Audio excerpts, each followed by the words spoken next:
الله أكبر الله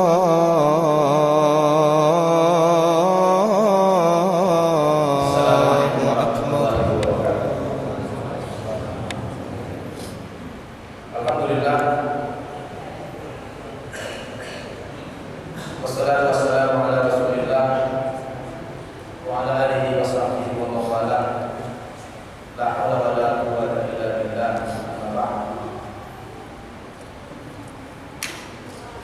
Yang saya hormati pengurus Masjid Manarul Aman,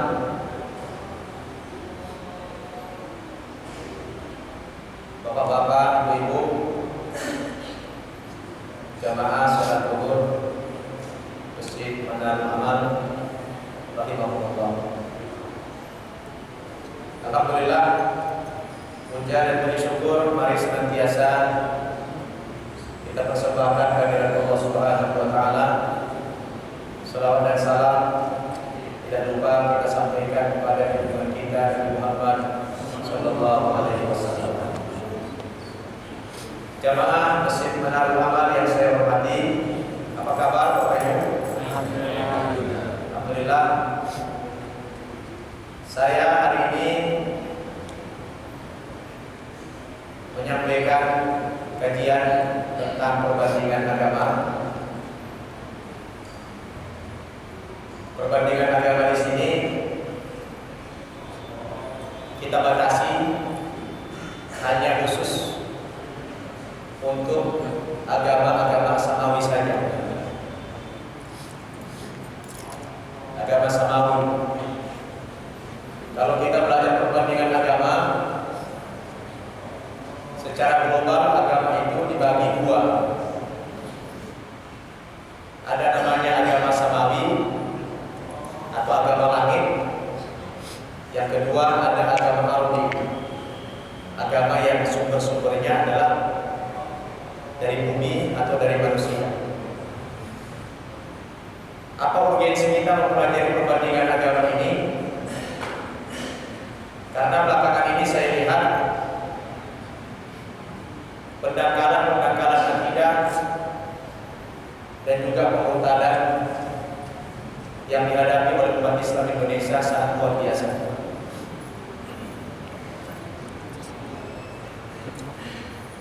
Kalau bicara pendangkalan akidah, titik tekannya ini lebih banyak dilakukan oleh orang-orang dari internal kita sendiri.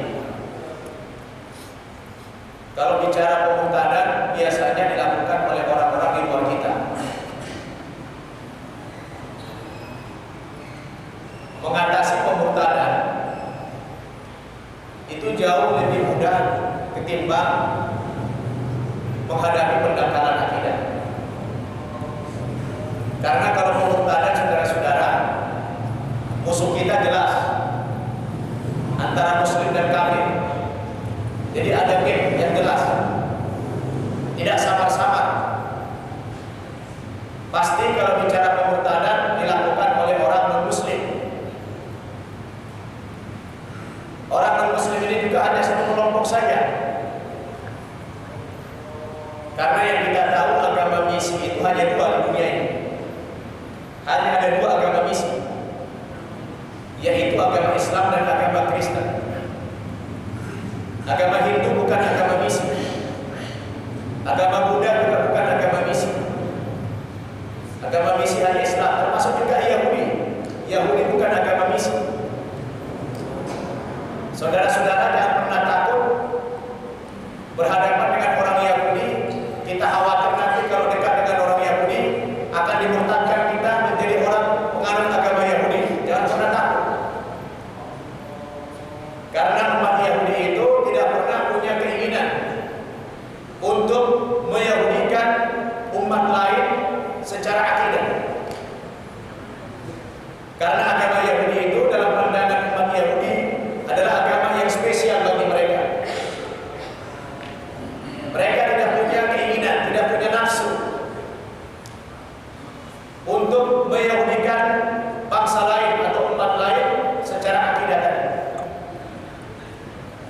tapi mereka punya keinginan meyahudikan, yahudisasi umat lain dari aspek lain, yahudisasi ekonomi, yahudisasi politik, yahudisasi budaya, dan lain sebagainya. Kalau yahudisasi agama, tidak mungkin, karena agama mereka bukan agama misi. Jadi kalau kita bicara pemuntadan, hanya mungkin dilakukan oleh siapa? Orang Nasrani. Karena agama Kristen agama misi. Seperti yang tertera dalam kitab suci mereka, dalam Bible ini ada tertulis dalam Injil Matius pasal 28 ayat 19 yang bunyinya, pergilah kamu ke segenap penjuru dunia, jadikanlah semua bangsa menjadi muridku, dan baptislah mereka dalam nama Bapa, Anak, dan Roh Kudus. Alhamdulillah saudara masih hafal saya. Sisa-sisa ini masih ada sisanya dikit lagi. Kemudian dalam Injil Markus pasal 16 ayat 15 juga ada perintah yang sama. Pergilah kamu ke seluruh dunia, beritakan Injil kepada segala makhluk. Kalau ayat yang pertama mengkristenkan manusia semuanya, kalau ayat yang kedua yang mau dikristenkan bukan cuma manusia, termasuk binatang-binatang harus dikristenkan, semua makhluk. Makanya kalau saudara-saudara kebetulan di rumah punya peliharaan kambing atau sapi, kalau boleh saya pesan ini ya, tolong saudara-saudara kalau malam-malam jangan terlalu tidur ya. Kalau kebetulan jam 3 malam bangun, sesekali saudara pergi ke belakang sana, ke kandang. Lihat-lihat, jangan-jangan di sana sudah ada misionaris mendakwahi kambing Bapak Ibu ya. Waspada, hati-hati. Nah, karena isyaratnya begitu. Pergilah ke seluruh dunia, beritakan Injil kepada segala makhluk. Jadi kalau kita bicara pemuntadan, itu pasti dilakukan oleh siapa? Oleh siapa? Orang Hindu tidak? Apakah orang Buddha? Pernah nggak saudara mendengar di Indonesia ini orang Islam dimurtadkan masuk Buddha? Tidak ada. Karena misi mereka tidak ada. Orang-orang Islam dimurtadkan masuk ke Hindu, itu yang di Bali coba. Berapa banyak orang Islam di sana? Tidak ada yang dimurtadkan. Kecuali karena cinta saja barangkali kan. Karena cinta, pacaran, lalu nikah, lalu mereka menuntut seagama, mungkin hanya faktor itu saja. Namun secara pergerakan, agama mereka bukan agama misi kan. Jadi ada dua agama misi, Islam agama misi, Kristen agama misi, Islam juga agama misi. Cuma dalam perjalanannya, cara-cara kita menjalankan misi Islam dengan cara orang Kristen menjalankan misi Kristen itu beda. Kalau kita kan tidak boleh memaksa, betul kan? Tidak boleh mengintimidasi orang supaya masuk Islam. Tidak boleh orang mengiming-imingi. Kenapa? Islam itu agama yang toleran. Al-Quran mengatakan la ikraha fid-din, qad tabayyana rusydu minal ghayy. Tidak ada paksaan dalam beragama. Tapi kalau misi Kristen itu kadang-kadang ambisius. Saya dulu kebetulan pernah 3 tahun itu dalam pergerakan itu, tapi ini rahasia aja ngomong ya. Tolonglah ya, ngomong ini rahasia aja. Ya, pernah 3 tahun itu dalam pergerakan misi itu, namanya misi Zendik. Nah, kalau itu dengan iming-iming materi, dengan Indomie. Jadi pendekatannya beda kalau mereka disertai dengan materi. Karena saya percaya memang tidak akan ada orang yang tertarik masuk agama Kristen kalau mereka hanya dakwah menggunakan ini. Saya jamin tidak ada orang Islam yang tertarik masuk agama Kristen kalau hanya ini saja modalnya. Kenapa? Karena kitab suci mereka tidak menarik. Tidak ada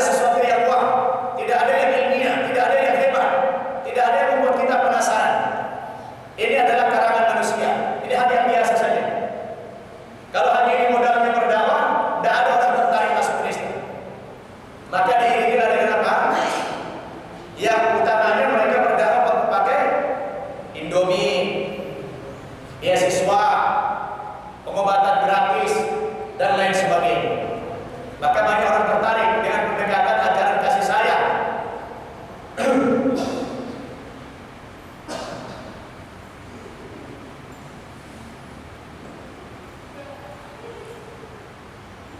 Nah, orang Islam,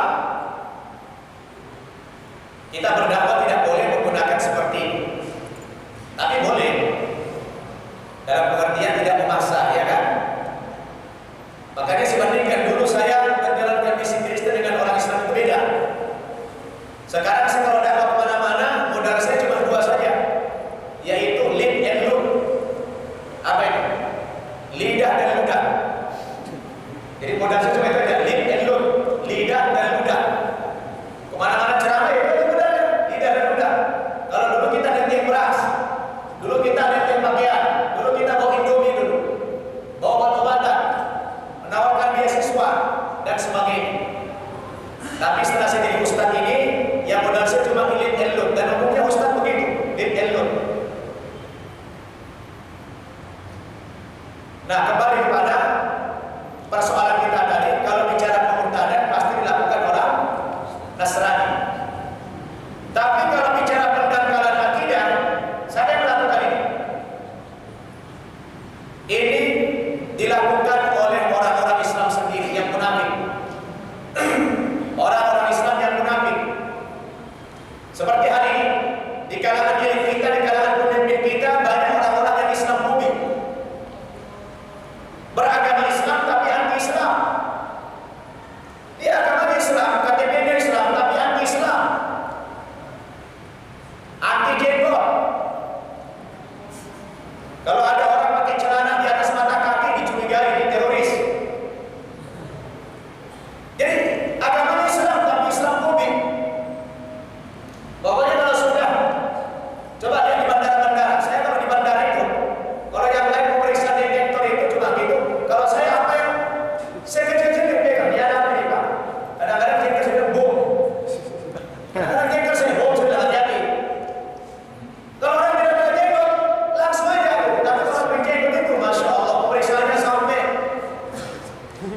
Kalau semua badan kita harus tenang dulu semuanya. Kalau ada minyak wangi di kantong itu dibuka, ini pernah Pak, keluarin gitu, keluarin.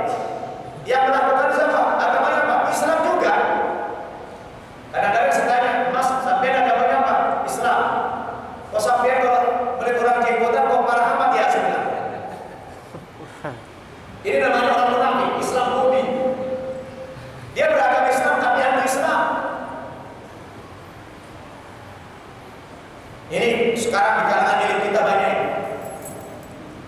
Di kampus-kampus agama hari ini juga banyak. Kalau di kampus-kampus yang bernuansa keagamaan, itu misinya lewat liberalisme. Ya, liberalisme. Pemahaman yang bebas terhadap agama. Karena mereka ini kader-kader yang dididik, dibentuk oleh orang-orang barat. Dulu masa Munawis dan jadi menteri agama itu dibangun kerjasama antara Unciputat dengan bola-bola dengan satu kampus dulu dengan McGill sana di Kanada. Saya seringkali jumpa di Amerika saudara-saudara, dosen-dosen berkultur Islam ini yang kuliah di sana mengambil program S3, mengambil program master. Saya pernah jumpa di UC Berkeley di San Francisco, seorang dosen ambil S3. Saya tanya, sampean ambil kuliah apa? Dia bilang ambil jurusan dakwah. Lalu saya tanya, yang mengajar Anda itu orang Islam apa orang orientalis? Dia bilang orang non-Muslim, orang orientalis. Yang Anda pelajari dakwah, iya. Saya bilang dakwah apa yang Anda dapatkan dari orang-orang non-Muslim itu? Dia bilang dakwah sosial. Maka orang-orang yang semacam ini begitu pulang ke tanah air, udah membawa misi-misi mereka mengatakan bukan cuma Islam agama yang benar, semua agama itu benar. Saya sekarang pernah masuk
Yahudi itu lebih pintar lagi.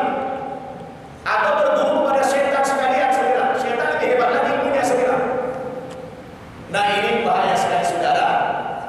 Jadi akidah kita sekarang sudah dirongrong. Yang paling saya khawatirkan sekarang ini, ke depan kita nanti saudara, yang paling saya khawatirkan dari Islam Budi, dari Islam yang liberal, belum lagi serangan anti Syiah, belum lagi aliran-aliran sesat. Yang paling saya khawatirkan apa? Akan terulang sejarah Turki di Indonesia. Ini yang paling saya khawatirkan. Akan terulang sejarah Turki di Indonesia. Coba lihat Turki. Pak, Turki itu penduduk aslinya berapa persen beragama Islam? Hah?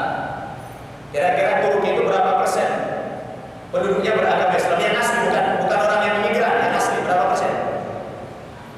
Itu saudara 100%. Sekarang yang Muslim plus pendatang 98%. Yang 2% pendatang.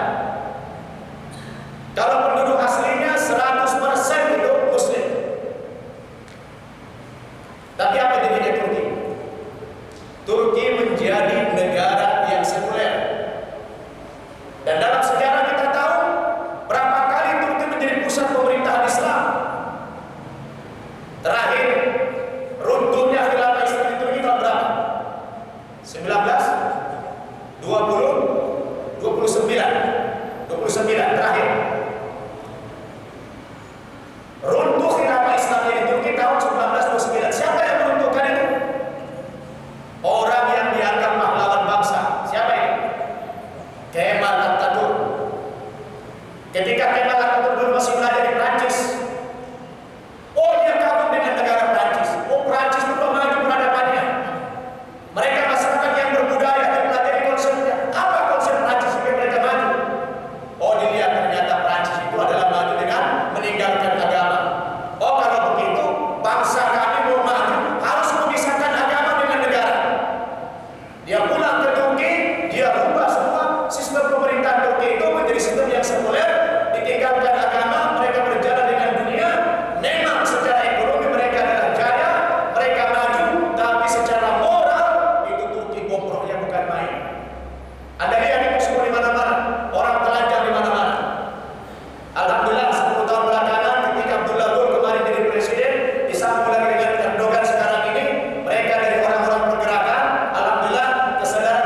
Dan sang dosen itu baru hanya dikasih sanksi oleh kampus apa? Hanya dipecat saja.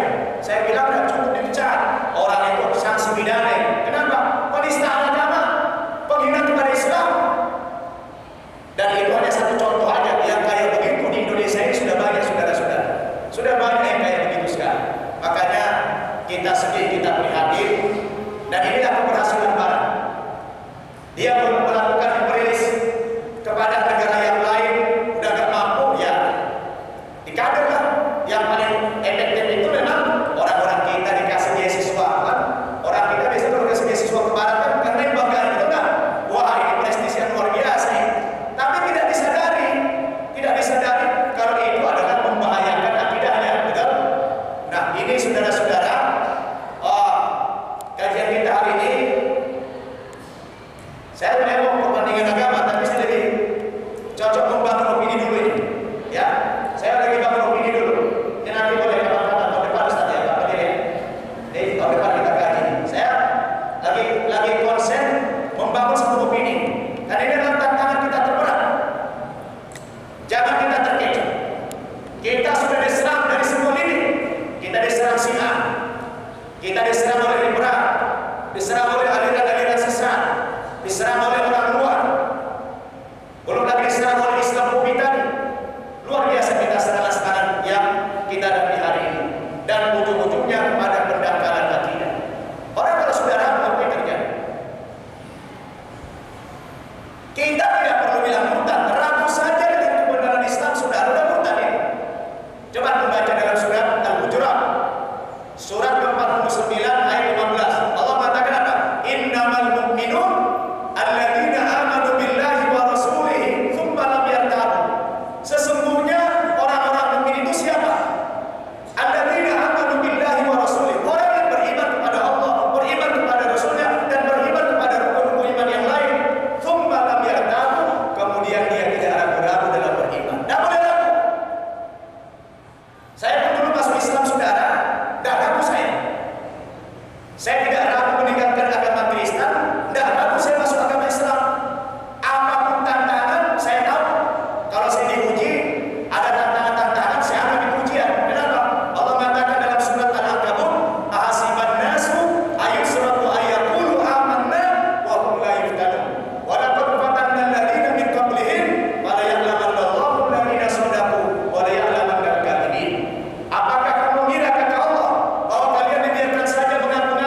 Dia tidak percaya dengan ayat Allah, inna dina indallahil Islam, bahwa agama yang benar hanya Islam di sisi Allah Subhanahu wa taala.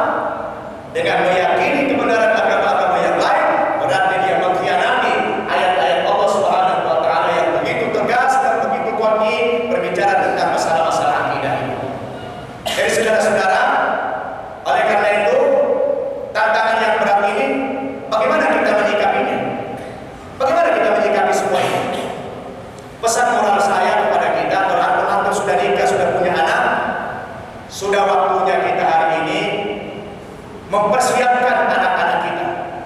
Ya, sekarang ini anak-anak kita mari kita didik secara Islam. Kita didik mereka akidahnya. Karena dia moral bangsa kita hari ini yang rata-rata beragama Islam ini sudah hancur. Maka kita merindukan generasi yang berikutnya. Maka mari kita didik mereka berdasarkan akidah Islam yang benar.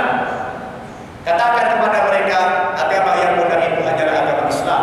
Apapun nanti doktrin yang mereka dapatkan dari orang-orang yang seagama dengan dia, jangan pernah percaya. Kenapa? Ukuran kita adalah Al-Quran dan As-Sunnah. Mungkin itu dulu saudara, saya capek juga ngomong sendiri. Silakan kita ajak antum sharing. Saya akan tayangkan dulu ini karena ini butuh waktu lama. Saya mau angkat opini dulu.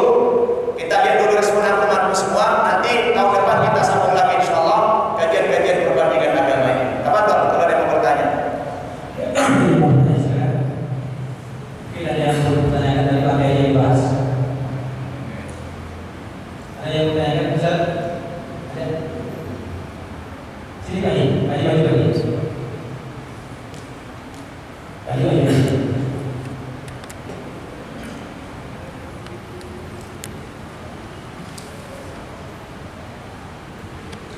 Assalamualaikum warahmatullahi wabarakatuh. Waalaikumsalam.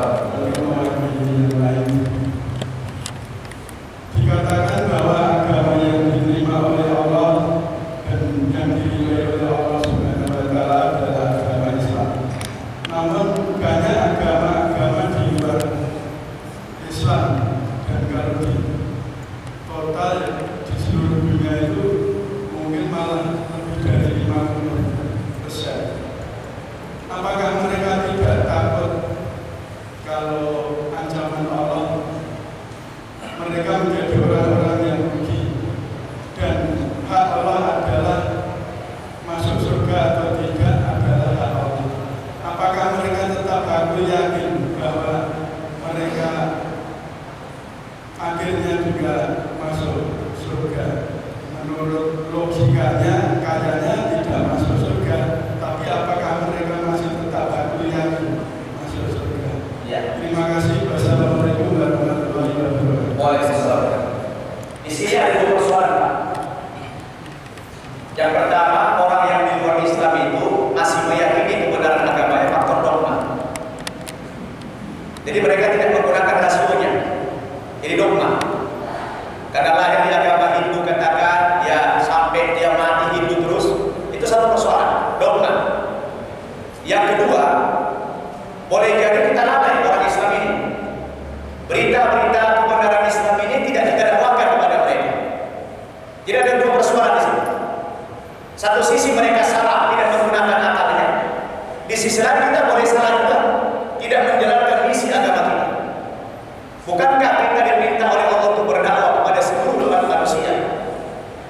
Bahkan nilai kita di hadapan Allah, kuntum khaira ummatin ukhrijat linnas ta'muruna bil ma'ruf wa tanhauna 'anil munkar wa tu'minuna billah walau amana ahlul kitab lakana khairan lahum minhumul mu'minuna wa aktsaruhumul fasiqun, kata Allah. Kamu umat Muhammad ini, kata Allah, tampil sebagai umat yang terbaik.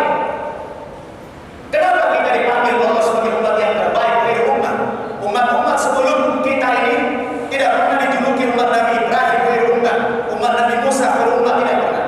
Satu-satunya umat yang dipanggil Allah sebagai khair umat adalah umat Nabi Muhammad sallallahu alaihi wasallam. Kenapa kita umat yang terbaik, kata Allah? Karena kepada umat Nabi Muhammad itu, saudara-saudara, diberikan tugas oleh Allah sama seperti tugas kenabian. Tugas apa? Tugas berdakwah. Ta'muruna bil ma'ruf wa tanhauna 'anil munkar. Jadi persoalannya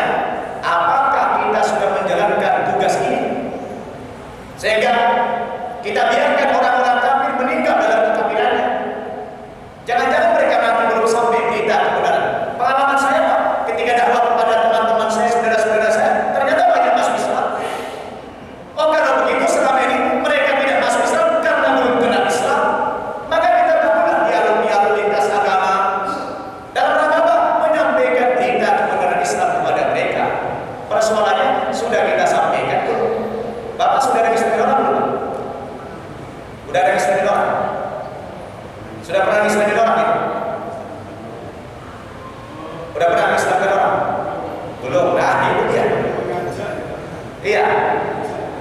Berarti kita perlu menjalankan misi ini kan? Nah, jadi setiap kita coba kalau setiap aku ada dari satu orang aja, akan luar biasa. Setiap kita dari satu orang gitu, di kampus ada orang non-muslim dakwahin. Lah kalau dia ngomong sama kita selalu dia masukkan misi-misi agamanya, betul nggak? Dia punya fanatisme yang luar biasa. Kalau kita malah beragama biasa-biasa aja. Nah ini kita kelemahannya. Nanti kan di akhirat kata Allah, wasiqal ladzina kafaru ila jahannam zumara idza ja'a wa futihat abwabuha wa qala lahum khazanatuha alam ya'tikum rusulun minkum yatluna 'alaikum ayati rabbikum wa yunzirunakum liqa'a yawmikum hadza. Kan Allah katakan nanti di akhirat dikirimlah orang-orang kafir itu ke neraka berombongan jamaah. Mereka jamaah. Begitu sampai di pintu neraka itu, malaikat penjaga neraka nanya, Mas, Mbak, ini ada apa nih demonstrasi nih? Kalian kok rame-rame datang di rombongan datang ke neraka ini? Memangnya dulu kalian di dunia itu alam ya'tikum apa itu? Nazir. Apa dulu ya? Nazir. Pengingat. Alam ya'tikum apa ya tadi lupa? Apa? Alam ya'tikum astagfirullah. Ya udah, nanti ada kemana dulu. Kata malaikat itu, apakah kalian dulu waktu di dunia ini tidak pernah didatangi Rasul, didatangi Nabi? Yasluna 'alaikum ayati rabbikum, yang membacakan kepada kamu ayat-ayat Tuhan. Wa yunzirunakum liqa'a yawmikum hadza, dan memberikan peringatan kepada kamu tentang dahsyatnya pembalasan hari ini. Apa dulu di dunia tidak pernah didatangi Nabi? Dalam konteks sekarang, ustaz, kiai, mubalik, dai, apapun pernah datang ke kampung lo dulu? Nah, kira-kira begitu. Kalau bilang belum, akan kacau, kita dituntut kan? Kalau sudah, ya aman kita. Tapi kalau belum, siapa yang bertanggung jawab saudara? Kita nanti akan diminta juga bertanggung jawab Pak. Sudah dakwah belum? Nah, ini persoalan. Jadi ada dua masalah di sini. Yang pertama dia istiqomah dalam ketampilannya, bertahan dalam dogma tadi. Yang kedua, masalah di kita. Apakah misi dakwah ini sudah kita sampaikan atau belum? Kita juga akan mendapatkan pertanyaan nanti dari Allah Subhanahu wa ta'ala. Tsumma latus'alunna yauma idzin 'anil na'im, kata Allah. Baik, begitu Pak ya. Silakan yang lain.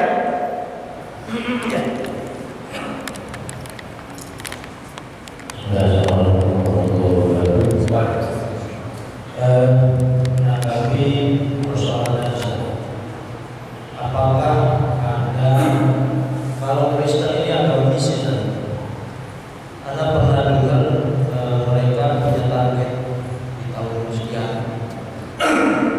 itu menguasai pemerintahan Indonesia, makanya mereka bangun sekolah-sekolah bagus, ya, sekolah-sekolah yang kita lihat mewah-mewah, itu dalam rangka persiapan itu sih. Itu pertama. Yang kedua, kalau tadi dibilang kita ini nggak berdakwah, apakah ada pengaruh pemahaman HAM di situ sih? Apa ya? HAM, hak asasi manusia. Sehingga seakan-akan kebablasan kita dalam masalah kita sampai kita nggak enak di melanggar HAM gitu gimana? Ya. Terus yang kedua, mungkin perlu ditelisik juga tentang mana fardu kifayah orang berdakwah. Artinya kalau fardu kifayah, kalau sudah ada kiai dan sudah cukup gitu. Nah, mungkin pemahaman mengenai fardu kifayah, fardu ain di dalam berdakwah pada manusia itu gimana? Ya, baik. Terima kasih. Anda jawab dari yang kedua dulu. Apakah dakwah itu fardu kifayah? Kalau dalam konteks dakwah yang profesional, ya. Wal takum minkum ummatun minkum. Kalau dalam konteks yang profesional, ya, fardu kifayah. Wal takum minkum ummatun yad'una ilal khair wa ya'muruna bil ma'ruf wa yanhauna 'anil munkar. Hendaklah ada segolongan umat. Min itu ba'd, sebahagian, segolongan. Itu kalau kita bicara yang profesional. Tapi kalau kita bicara sekedar menyampaikan, itu adalah fardiyah.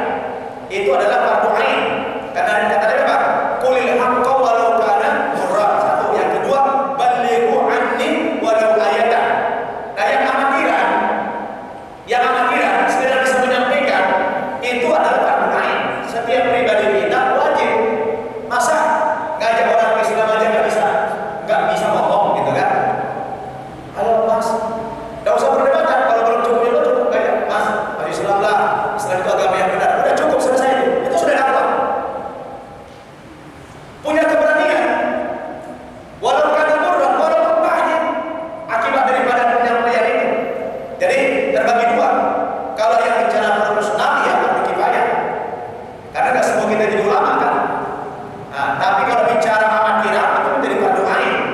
Setiap kita wajib sekedar menyampaikan dari orang sholat, sholat itu wajib. Ketika antum dari kampus ini mau sholat zuhur, ayo sudah waktu zuhur, ayo sholat jamaah, ayo itu fardu ain. Ada mereka. Nah, jadi kalau sudah berhujjah baru fardu kifayah. Walaupun minkum tadi kan, nah, kalau sudah berhujjah itu fardu kifayah.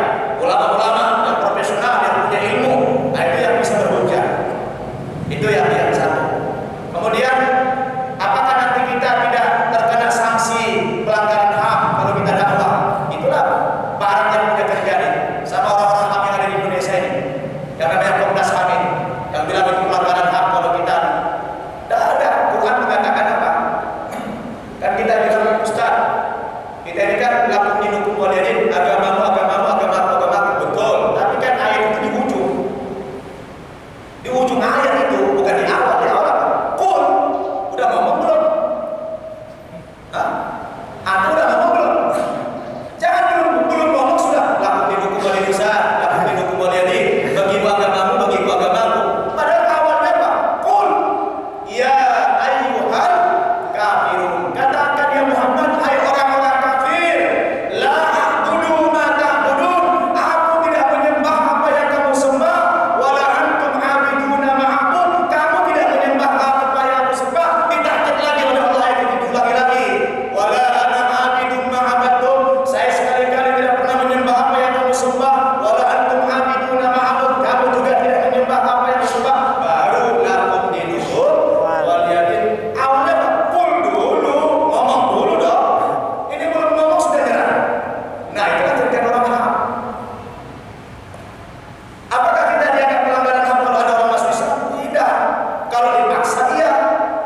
Dan Islam itu paling bangsa bicara HAM. Itu masalah asasi. Tidak boleh kita maksa orang. Justru yang banyak kena sanksi HAM itu siapa? Orang Kristen. Kenapa? Bujuk-bujuk orang masuk Kristen, ya kan? Kalau kita insya Allah, kalau ada anak muda pengen banget mengislamkan seseorang, akhirnya dia pacaran sama orang Kristen. Dia pacaran sama orang Kristen. Karena dia pengen banget mengislamkan si pacar ini, dia ajak dan masuk Islam. Akhirnya pakai strategi dizinahin dulu itu si perempuan sampai hamil. Begitu hamil, si perempuan nuntut dinikahi. Si laki-laki bilang, oke, saya bertanggung jawab dengan catatan kamu masuk Islam. Karena si perempuan tidak ada pilihan lagi, ya dia masuk Islam pura-pura. Karena Pak mempertanggungjawabkan kehamilannya. Saya akan katakan kepada pemuda itu, sang pemuda itu telah melakukan dosa yang berlipat-lipat. Dosa yang pertama adalah menzinahi si perempuan itu. Dosa yang kedua memaksa orang masuk agama Islam. Islam tidak selesai di situ, sudah. Islam tidak boleh. Maka mengislamkan orang atas kesadaran pribadi bukan pelanggaran HAM. Tidak ada HAM di situ. Ya, kalau kita maksa orang itu baru HAM. Tapi kalau itu kesadaran pribadi, saya nanti akan dianggap pelanggar HAM terberat. Karena saya bukan mengislamkan orang. Saya bikin pesantren di semua alam. Ya, saya bertanggung jawab. Akhirnya nanti dianggap kita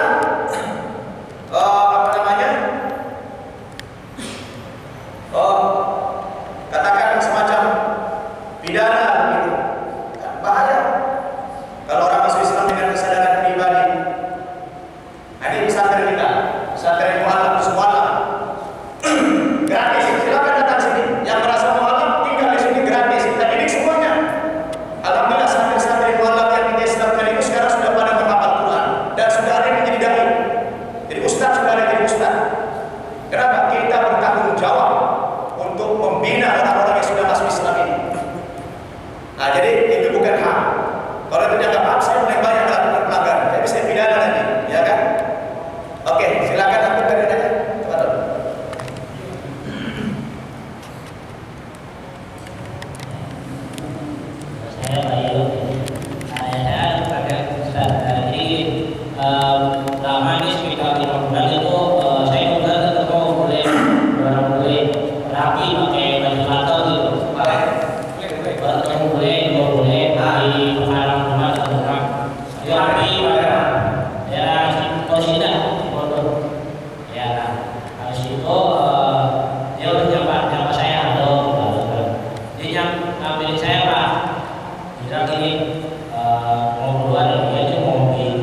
sini mau menyebarkan pesan-pesan Tuhan. Pak, menyebarkan pesan-pesan Tuhan. Saya waktu dengar itu agak aneh. Pas itu saya lihat di MPG ada tulisan Jesus Christ Church Missionary, namanya tuh. Dan namanya saya nggak seperti itu kan. Dia tuh seperti saya sendiri, dia tuh misionaris dari gereja apa gitu. Setelah saya bilang itu, saya bilang, oh iya Pak, di sini ada orang yang mungkin menurut Bapak saya ada cari di situ, ada pendeta Pak, di sini di sini. Oke gitu. Dan habis itu jangan. Nah kemudian sampai sekarang Pak, itu tiap hari itu 2 orang itu masih sama pendeta itu Pak. Gitu. Dan yang saya tanyakan adalah apakah yang ini masih misionaris ini mesti mengutamakan. Cuma kalau misalnya ini termasuk ya kemudian nanti dia termasuk di program apa gitu Pak? Kalau dia dari saya. Baik, waktu sudah habis. Persilakan ya. Cukup berapa saya? Jadi gini, sebetulnya kan pendeta-pendeta misionaris di Amerika itu udah panik. Dia sudah panik. Karena di Amerika itu sudah tidak ada lagi pengikutnya. Atau lihat gereja-gereja boleh dijual jadi diskoti juga ya. Di gereja jadi diskoti, ada yang jadi bar. Itu di Amerika di mana-mana sudah dikenalin gereja dijual. Bahkan ketika saya ceramah ke Kanada, saya membayangkan Kanada itu bahkan menjadi negara Islam 20 tahun mendatang. Kenapa? Jarak-jarak sekian kilo saya lihat di mana-mana, masjid, bahkan yang ini foto. Saya diundang ceramah ke Las Vegas, ya, di Las Vegas.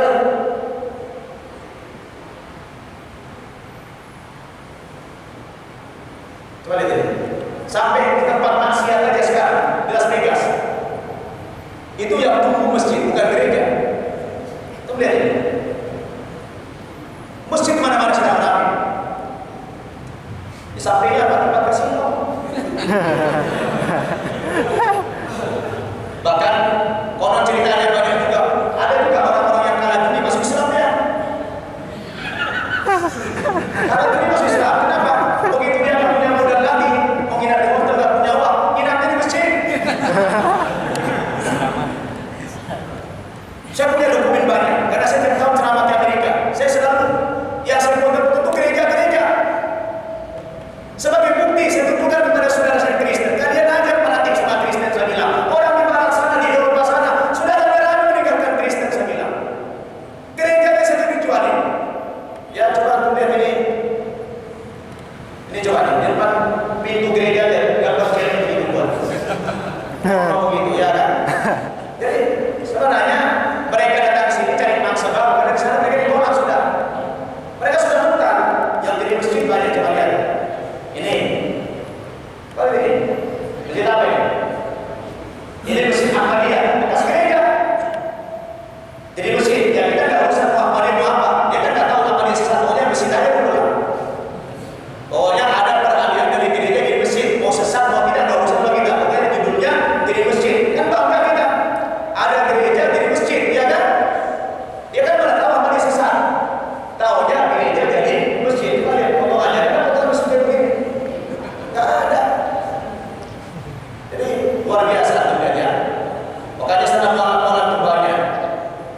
Yang masuk Islam itu belum sesuai dengan malam. Yang kiri saya, jenggotnya sudah kalah saya. Mereka begitu masuk Islam ada meninggal semua. Nah, ini kita ke Kanada coba lihat. Jarak-jarak sekian kilo. Ini ibu kota kalian Ottawa. Di mana-mana masjid. Jarak-jarak sekilo saja masjid. Ya. Dan masjidnya mewah-mewah. Saya untuk keliling 1 jam saja. 1 jam keliling foto-foto masjid. Antum hitung aja nih. Yang bekas-bekas gudang keliling, ini bekas gudang ini disulap jadi masjid. Ini bekas gereja coba lihat. Ini bekas gereja. Nah, ada nggak potongan masjid begini?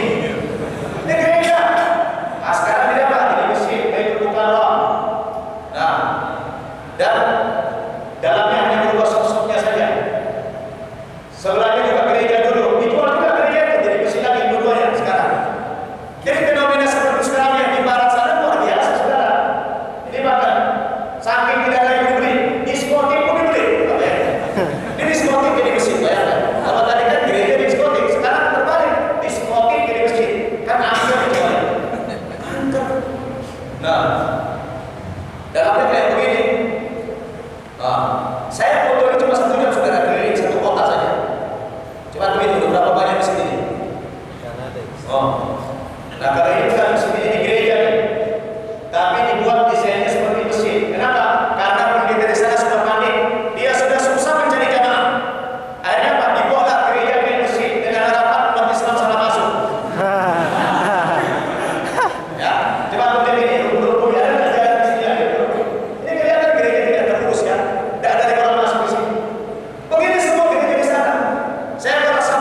Saya lihat kalau ibu kota, satu-satunya kota saya lihat yang masih ada suasana berminggu ke gereja, tapi tidak banyak. Itu di Houston, di Texas.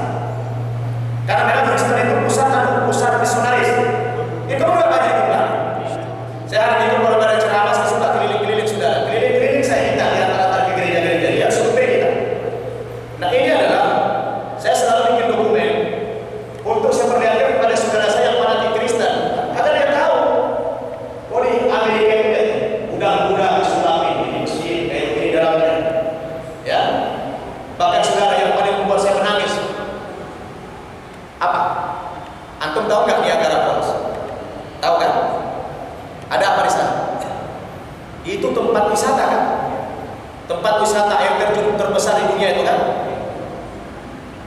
Apa yang membuat saya menangis? Ketika saya saudara jalan-jalan ke Niagara Falls itu, di sana ternyata ada berdiri buka sebuah Islamic Center. Kau lihat antum ini? Ini bekas gereja juga ya? Ini bekas gereja. Ini lihat. Nih, Islamic Center Niagara. Itu bayangkan.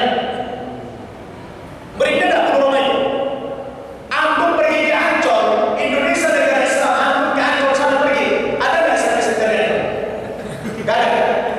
Tapi kita kepada negara kafir di tempat wisata berdiri buka Islamic Center. Islamic Center bukan cuma masjid saudara, bukan cuma masjid ini. Di dalamnya ada perpustakaan, di dalamnya ada kolam renang. Antum bayangkan. Maka saya ke Hasan ngomong, saya punya dokumen.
الله